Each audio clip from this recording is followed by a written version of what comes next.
we're back. It is day 4 of 14 Day 1K, and today is all about one of my favorite topics, pricing. Okay? But before we even get into that, let's just do a quick recap on day 3. So you were supposed to work on your minimally viable product. Okay? So you were supposed to see, like, okay, based on my customers' needs and feelings, what is a product that I can create fast in the next, 14 days or 30 days that I can take to a market, right? What is the service that I can come up with in the next 14 days or maximum 1 month that I can quickly take to the market? So that was your homework yesterday. So definitely, if you didn't do that exercise, go back and make sure that that gets done, all right? Now today, day 4, is all about pricing. And so obviously, we're going to be pricing our minimally viable product or service. And also, this is just a lesson that you can use anytime, that you're trying to come up with, what should the price be on this product or service that I'm taking to the market.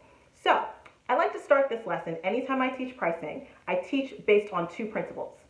And so there is the value of a product or service, and then there is the price. And there's a difference.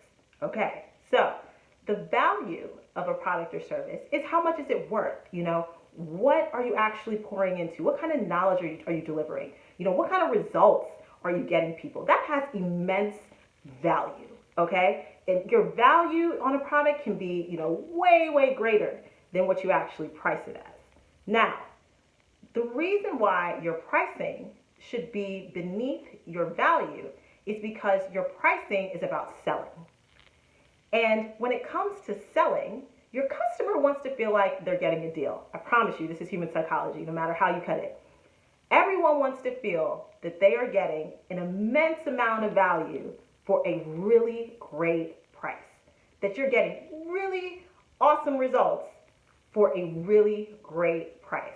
And so, especially when you're new and you're starting out, you need to understand that pricing is really about market and demand, okay? So when you're a new entrepreneur, or even if you quote unquote have been an entrepreneur for a while, but you're not making any sales, so you don't have a lot of customers, you have one goal. It's to increase demand, okay? You have to increase demand for your products and services. You have to get customers, and you have to get those customers talking about what it is that you're selling, all right?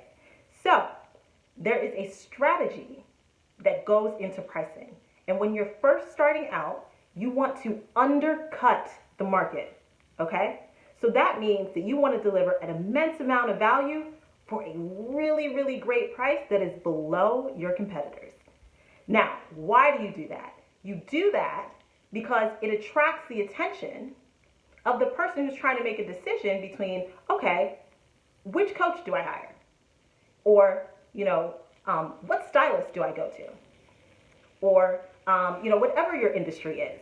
At the end of the day, the person is going to probably think again about giving you a try, based on them feeling like, what? She's offering a really great deal. I'm going to actually go ahead and try her product or service. Now, this doesn't mean that you make your products or services, super ridiculously, stupidly cheap. I'm not talking about that. What I'm talking about is being reasonable, really thinking about, like, okay, how can I deliver an immense amount of value, for a really great price? And frankly, you have to also think about something that I know it's really hard as an entrepreneur to think about, especially when you're first starting out, because you want to get to the money, and the thing that you're thinking about is like, how do I get the most amount of money on this first sale? No, it's not about that. It's not about that. It's not about getting the most amount of money on the first sale. It's about building relationship.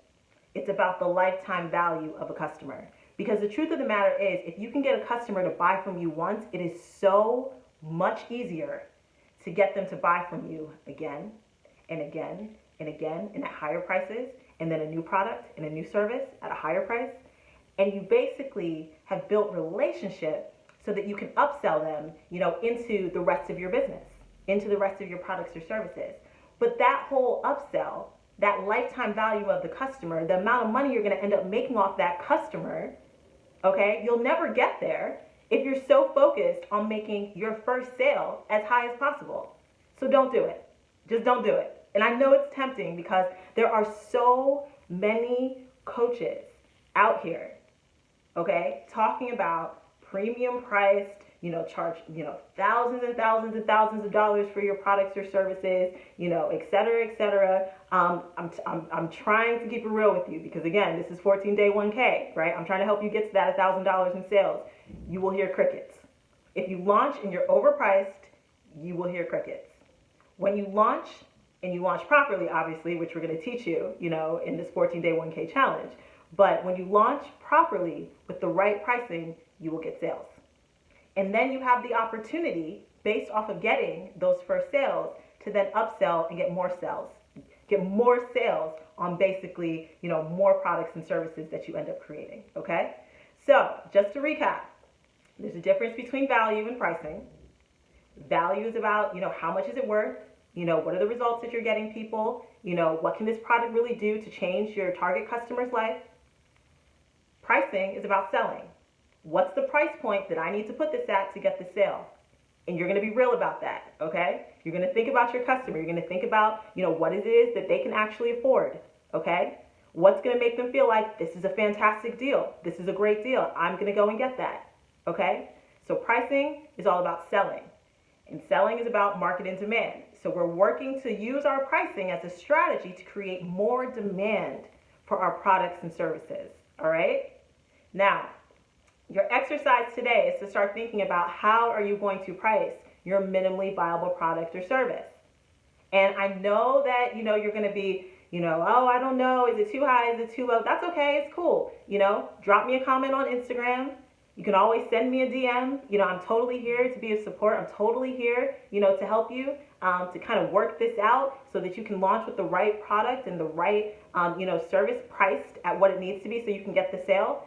But honestly, if you even just think through the needs assessment and the feelings assessment, you're going to know your customer. You're going to know what it is that they need. And you're going to know what it is that they're really going to be excited about paying. So definitely, this is why I keep saying, do the work, do the exercises, do the homework. Don't skip anything, okay? All right, so that's your assignment for today. Go price your minimally viable product or service. And I will see you on Instagram, and I will also see you tomorrow in our next video lesson. All right, sis, take care.